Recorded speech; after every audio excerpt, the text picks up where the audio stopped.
Welcome back to our second video in the series. And for this one, we're going to cover the various settings available to us within AXIOM Process. To get there, we'll go up to the Tools menu and select Settings. The first setting option is Preferences. If we want AXIOM Process to select a default case type for us.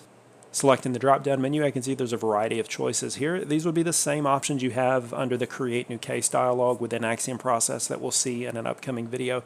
This is useful if you find yourself working the same type of case repeatedly.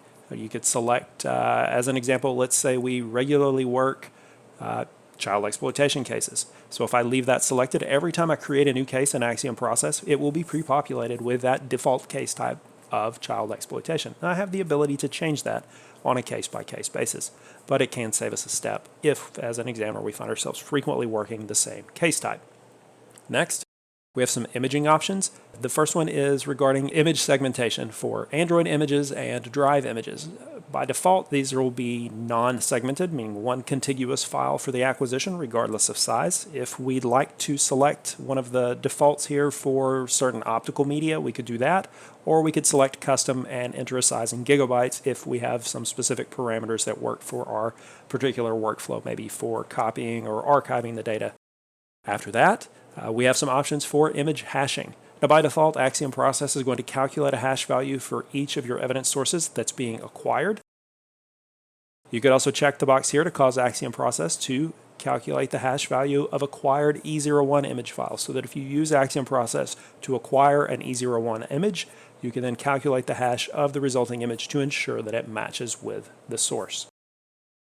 Also, with E01 images, let me scroll down a bit here, we have some compression options. Now, you've got the choice between none, best, or fast. As you would imagine, none is no compression. Best is the most compression. Fast is sort of a balance between no compression and best compression. The idea behind this is anytime you're working with compressed data, especially with regarding acquiring images, if we're going to compress those images, it takes time to acquire that data and compress it, and then when working with that data, we have to decompress it before we can process it. Moving on from that, there's an option here for Restore the Mobile Device State. An acquisition agent is used by AXIOM Process when acquiring data from Android devices in certain circumstances. This option provides examiners the ability to remove that agent or leave it on the device.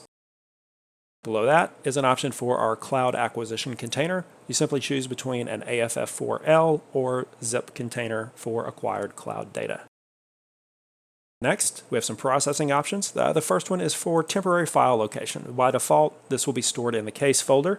You could select the custom option and then either type a path in the text entry field there, select the browse button, and navigate to the location of your choosing with that Explorer window. This is an opportunity to improve performance if you have additional high-speed drives available on your system. Next option is for image hash verification. Examiners can select this option to verify the hash of E01 and AFF4 image containers when AXIOM Process completes its scan. Next is remove duplicates. This option is not to be interpreted as removing duplicate copies, meaning binary copies or hash matches of the same file, which may be found in multiple locations in your evidence sources. AXIOM Process does not treat those items as duplicates. Instead, while AXIOM Process is scanning your evidence items, there are certain operations which could result in multiple hits for the same item. Leaving this option selected will remove those duplicate hits which are discovered via the different processing options. Next, logging. AXIOM Process can collect log information that you can use to help track progress and troubleshoot potential issues. Turning on logging can impact performance. Below that are a couple of options dealing with search speed. As mentioned in an earlier module, Magnet AXIOM is a very multi-threaded application which supports the use of up to 32 logical CPU cores. The drop-down menu here allows an examiner to limit the number of CPU cores AXIOM Process is using, which can be beneficial if you would like to continue to use your computer for additional tasks while processing evidence. Below that is an option for memory analysis search speed. By default, AXIOM Process will spawn as many instances of volatility for processing memory images as your computer will support. Similar to the feature for limiting CPU cores for search speed discussed previously, if you would like to continue using your computer for additional tasks, you can limit the number of instances of volatility accordingly. Scrolling down, we have an option for file size limit for hashing. If desired, you can check this option and specify a size limit for files to hash during case processing. Beneath that, we have a hash formats option, which by default is set to MD5. You could also select SHA-1 or both MD5 and SHA-1. Next, hash value storage location. Examiners can use this option to designate where AXIOM Process hash databases are stored. By default, all hashes, whether imported for use of inclusion or exclusion purposes, are stored in the program data folder on the system drive. Below that, the option to enable photo DNA. The link provided here allows law enforcement personnel to request access to the photo DNA features included in Magnet AXIOM.